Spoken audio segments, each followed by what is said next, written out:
السلام علیکم ورحمۃ اللہ وبرکاتہ۔ عبدالکریم آزاد مخاطب ہوں۔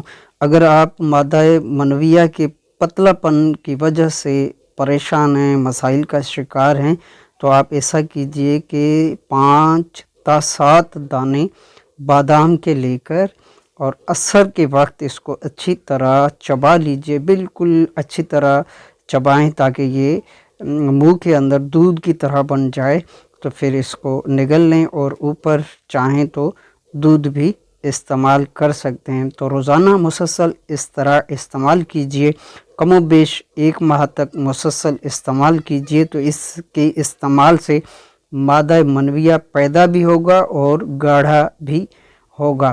علاوہ ازیں اس کے علاوہ یہ آیت-الام وغیرہ کے لیے بھی انتہائی مفید ہے۔ اگر قبض کی شکایت ہو تو قبض کے لیے کوئی معاون دوا بھی ساتھ استعمال کر سکتے ہیں۔ آپ کی دعاؤں کا طالب عبدالکریم آزاد۔